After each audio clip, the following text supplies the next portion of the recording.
serious and which the community is seized with. So I don't know that anyone can guarantee at this point that this is a viable way to defend the country and to substitute for nuclear deterrence. But it's certainly something that's being examined very closely. There are two questions back here and then one over here. Yes, sir. Attorney Terry from West Dallas, Wisconsin. Has this film been shown to the congressional people yet? Is there any feedback from Congress? Nadia, do you have any comment on that? We're not aware of any. Yes, it has been. Since the elected members of Congress have already, they had a preview. Where's Holden? Right here. They had a preview too, didn't they? As a matter of fact, the first time we saw it here in the agency, which is about a month ago, we had to show it early in the morning because it was committed to a group of congressmen in the afternoon. Joe? Joe Clark, Decatur, Indiana. Our ABC affiliate put out information to show to view this as a family group and discuss it as a family group afterwards. And we took advantage of that and put letters to the editors in all of our area papers, inviting them after they discuss it, they can contact our office for some of this information. I personally came away from seeing the film that it strengthens the cause of civil defense and it strengthens the cause of defense, such as the High Frontier and other programs. Thank you. Comment. Paul Klein from Jefferson Parish, Louisiana. I would like to expand a little bit on Mr. Stanley's question about the High Frontier and direct it to the representative from the State Department. I think the specific question he's trying to address was General Graham's High Frontier effort, and not the one that the President related to, I think, back in March. General Graham is espousing the fact that there is existing technology for a defensive posture in space. And I was wondering if there was any awareness or any pursuit of what General Graham is espousing. I think it's a voice crying in the wilderness, and a lot of resolutions have been passed supporting it, but there's been no feedback officially from the federal government that anything is being done. And the question that I would like answered, if possible, is what General Graham espousing a viable consideration that should be considered as a deterrent? I'm not the best qualified person to answer that, I'm afraid. I would just say that, as I understand the President's initiative, it's the result of cross-fertilization in the scientific community and the defense community, and that the High Frontier idea fed into the President's initiative. In that, one of the questions being examined is, if you can defend against ballistic missiles, do you do it from installations on the ground, or do you do it with technology in space? And I think that the possibility of being able to defend from installations in space tracks back to the High Frontier idea. I'm not aware, and again, I think it would have to be someone from the Pentagon to really answer the question. I'm not aware that officially in Washington that the High Frontier proposal has a life of its own. I think that it has contributed to the President's thinking on his own initiative. John? I want to try to choose my words carefully. No, not because I'm afraid of being quoted, but I want to make sure that I don't preempt all the time. If I were asked to identify what drives people like PSR and the makers of this film, and the makers of that other one that you mentioned, Testimony. it's fear. A very commendable, healthy fear of war. That's what's pushing. I don't see any great conspiracy to disarm us or to do anything of the sort with this. I think it's people honestly saying, my God, surely we can do better than kill each other. There's got to be some other solution than that. I don't always agree with the technique that these fearful people utilize. Like I am turned off by ridicule. When Ehrlich, for example, on the Donahue show, made a big thing, and I'm not surprised with Dr. Ehrlich. I was disappointed with Dr. Sagan participating even partially. They picked on the post office card. You send your car to ground zero. If you don't get this letter, let us know, we'll send you another one, kind of thing. But if you go back and review the bidding, in fact, all of the criticisms have utilized ridicule. The high frontier, I think, that the President and General Graham and the others are moving from the same point that I moved. That is, if we agree, and we obviously do, that war is not the best solution, we still don't have any assurance, 100% guaranteed assurance, that this country will never face another war.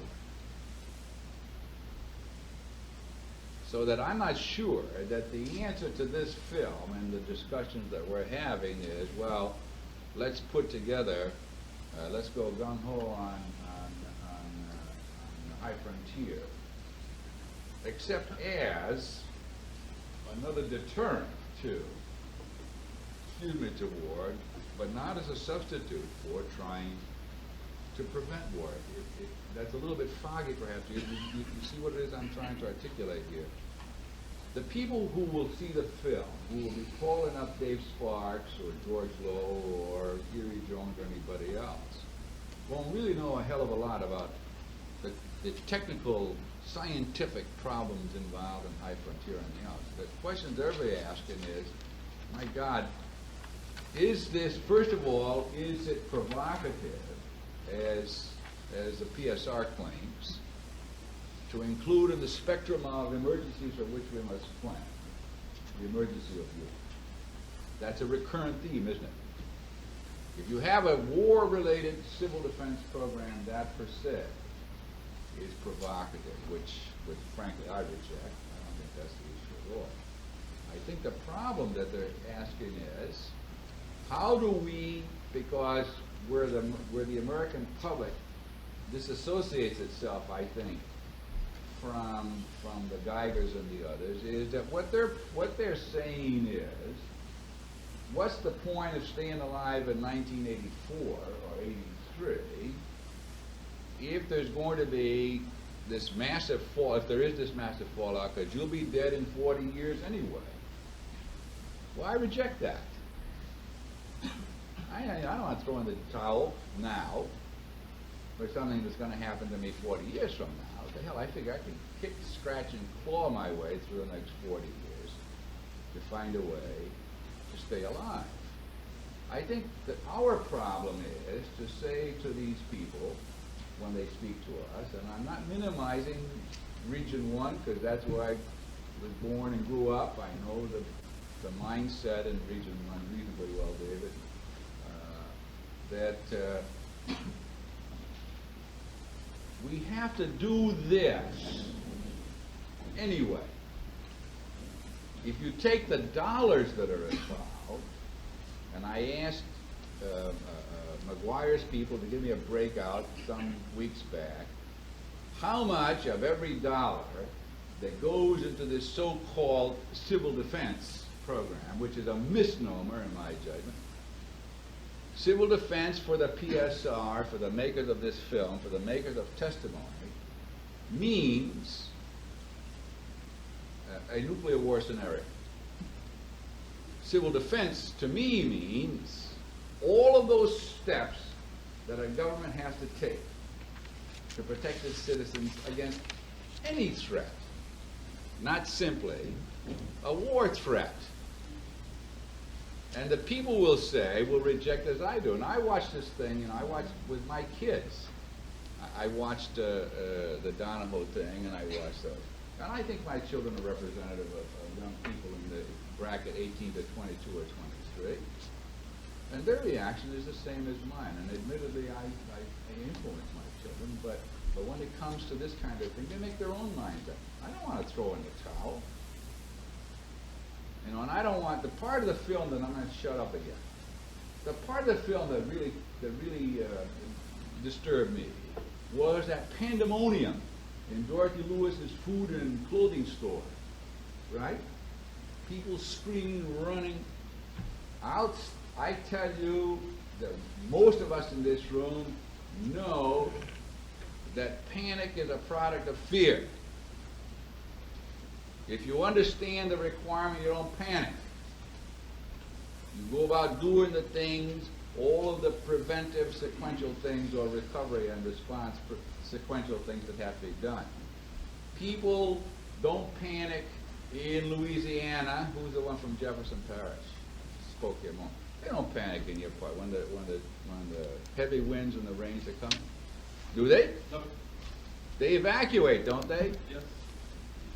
I went with Sparks and Erie Jones and some others to the Governors Association conference, and I sat with some of the governors that were on my case like skin on bananas about civil defense, meaning war. And I share with you the questions I asked them. Do you agree that you have a responsibility to protect the citizens in your state? Yes. Do you agree that demands a plan? Yes. Should the plan have warning systems, alert, notification, and communication systems? Yes. Should it have operations centers? Yes. Can you call them emergency operations centers? Yes.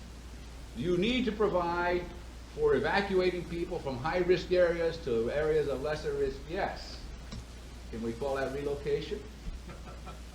Yes. We call it crisis relocation? Yes. You have to have food and shelter and medical delivery? Yes, yes, yes, yes, yes.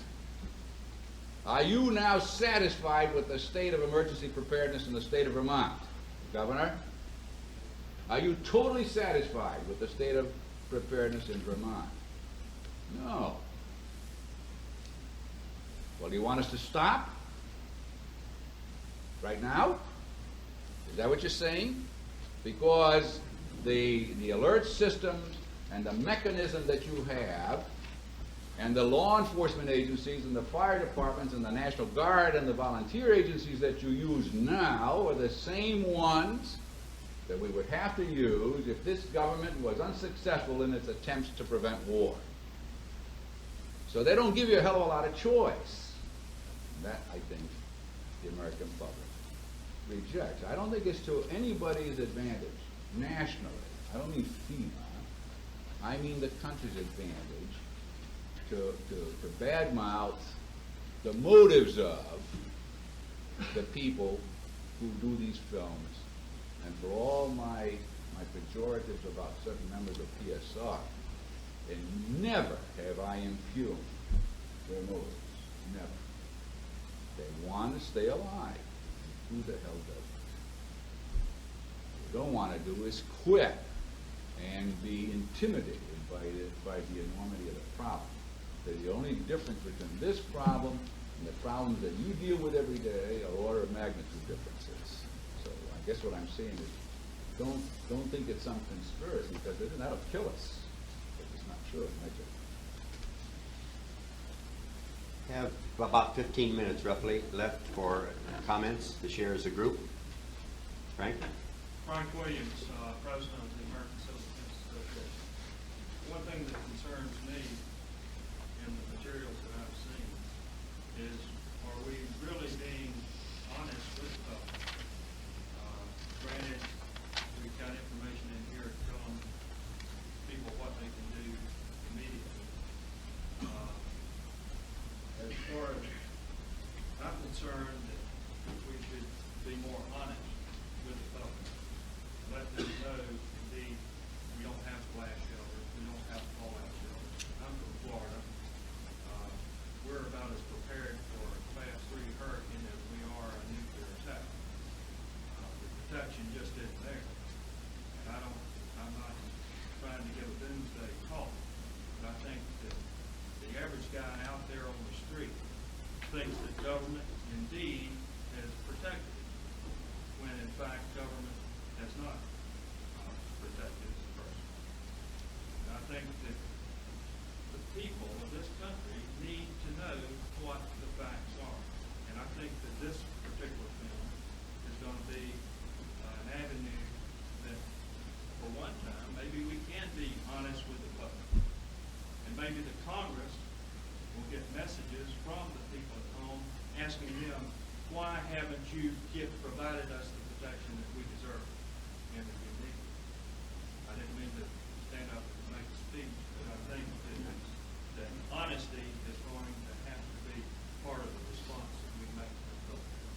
Frank, you're not suggesting that the paper, by honesty, you mean that the paper fails, or the material that we've given you fails to address that issue of the absence of shelter and shelter stocking programs straight up? Straight up. And I think that they should lay the blame on Congress and the President for that, for not providing the adequate facility to protect people. Myra? Excuse me, an add-on to that. I think that in saying that that government exists to protect people, an important element of that is teaching people or helping people to protect themselves and getting across to them that we're all in this together, that they have a responsibility as well as we do, and that someplace along the line, they're going to have to recognize what their responsibility is, and that's helping get their information from public government sources, but taking some measures themselves to enhance their own ability to survive. Dave, do you have a comment?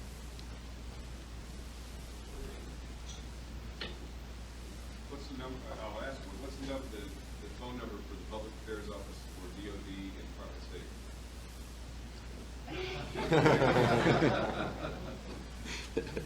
Department is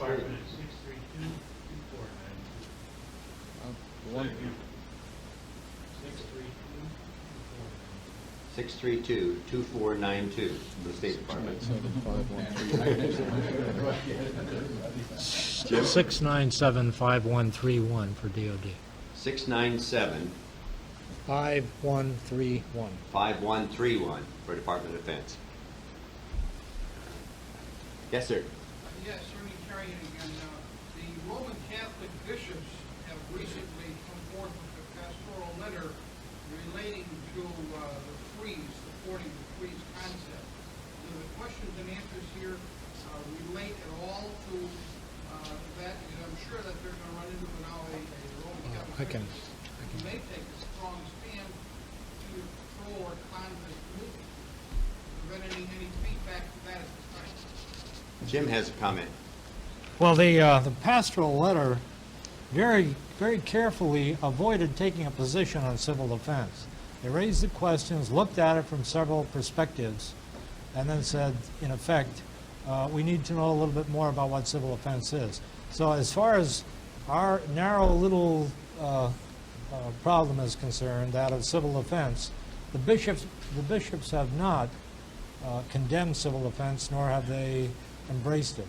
So I think in those within that context, I don't anticipate any embarrassment as far as the bishops are concerned. I don't know what their position is going to be about the movie beyond what, in a sense, we are saying, and that is everybody ought to be aware of the danger.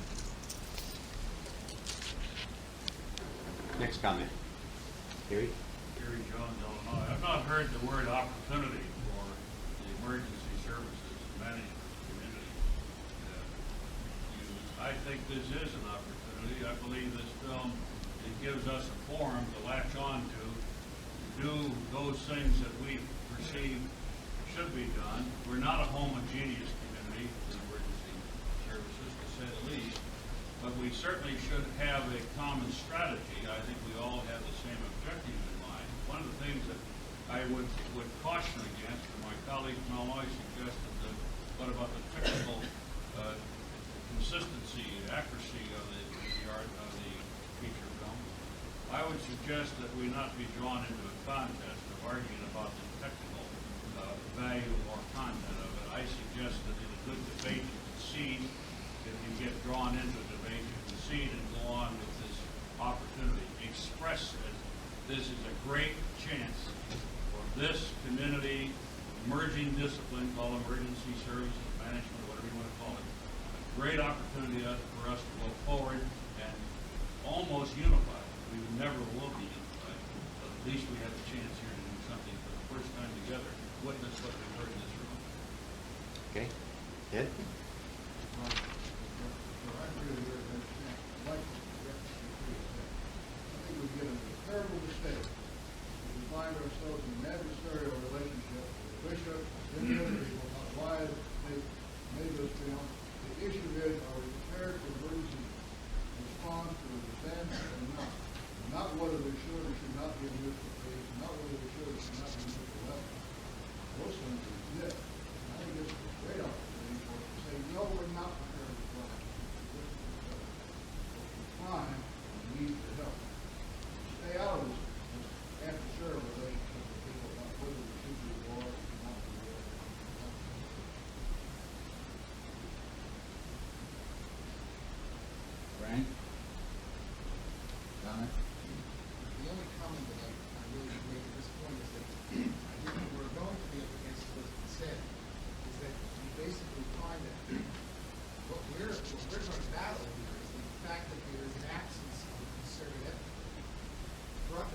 Two more comments, and then we'll have the director summarize. We're getting close to 1 o'clock, which is our targeted cutoff time. Dorothy? Well, you said that, I had a report, a young reporter trying to get into the film, and he was very upset. He was about 23 years old. And during the course of the conversation, I simply asked him, you know, this was supposed to be, yes, the ultimate. What about an isolated incident?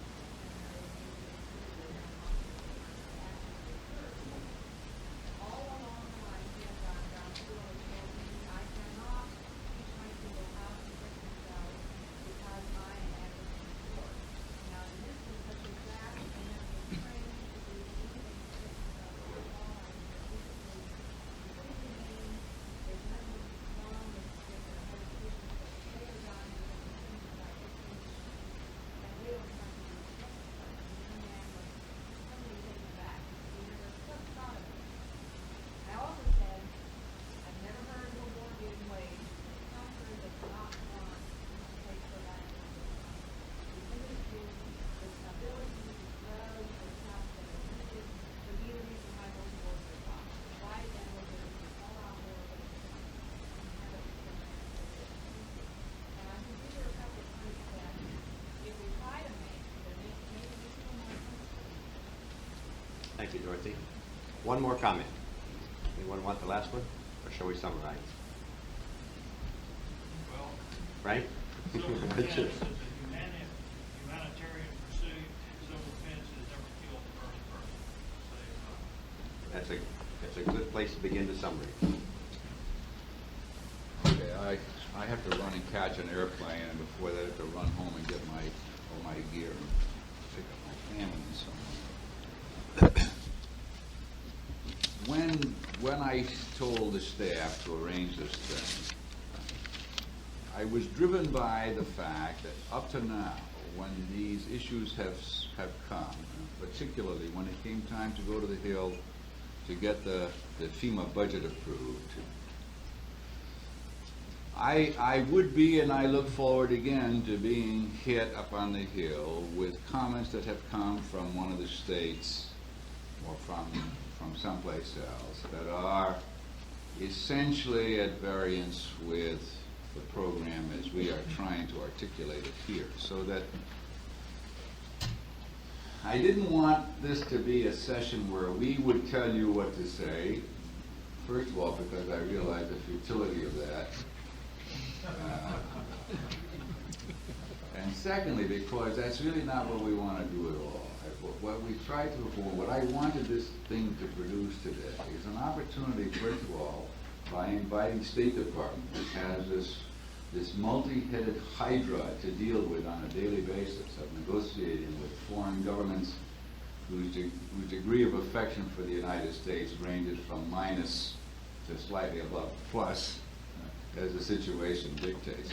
But also to put in the room here with you people from the state and local level, some of the FEMA headquarters people. So if there's something that's really bugging you, and frankly, my instructions were, make sure when you contact the associations and you go about setting this up, that you include in the people for whom we are issuing the invitational orders, those who had problems with the program. Now, I am compelled to tell you that no matter how noble our cause is, I know how passionately we might be dedicated to it, if we don't get the money from the Congress, we don't do anything. We don't do anything. Without the dollars, we are dead in the water. So that I'll close my comments by telling you the same thing I said in my sworn testimony. If I had the magic to do so right now, I would take this nation of ours from the state of preparedness in which we find ourselves to one where we would be equipped to deal with the day after. I would. Not because I think that war is inevitable, or because I certainly don't desire it, but because in the process of taking us to where we could deal with the day after, we would have automatically included our ability to deal with everything of lesser magnitude, like earthquakes, floods, tornadoes, hazardous materials, terrorism, and so on. My own private guess is that when my son is my age, this will still be a subject for debate. There'll still be people arguing the merits or demerits of having in place a civil defense program in this war context. I guess what we're looking at is a need for us to just quietly, dispassionately go about pointing out that civil defense has never killed anybody, frankly, that this agency has a mission to put in place the state, local, and federal mechanism that would be predictable and effective, and that will never satisfy all of our constituents. We never will. None of these, even RADF instruments, is not a simple project, is it, Dave? All of these things have to be finally put in a political context. We are not an independent agency in the sense that we can set, in isolation from the rest of the government, a national civil defense program. We simply cannot do it by ourselves, and we never will. And no matter what we come up with, we're going to have to leave some things in a format different from the way some of our constituents would like it. But again, the motives, in my judgment, the motives of the people who are putting the film together is not to destroy the United States. These people rightfully scared as hell. That's what it is. I rejected, I mentioned I had calls from reporters. The arrangement that Jim Holton made for us to get this tape included the exclusion of people other than those that we selected as having a hand in the emergency preparedness at the state and federal and local level. Otherwise, this place would be crawling with reporters today. The material that we give you, I give you with some trepidation. You need to know that also.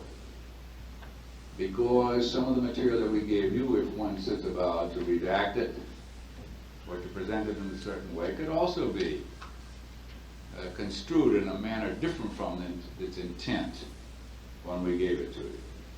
If you do nothing else, because I'm going to do it, I want the whole rundown on that damn post office and that change of address card. Now, remember that the intended audience for that information is not in this room. How many of you understand what the post office role in this is? I mean, what do they refer to when they keep making the kinds of slamming remarks that were made by Ehrlich and Sagan? What are they talking about? What does that mean, Ehrlich? You know? George, you know? You've heard the comment, though. What does it mean? What are they talking about? You know? Does anybody know? Yeah, John, Alden? They have a policy in their plan that should, in the event of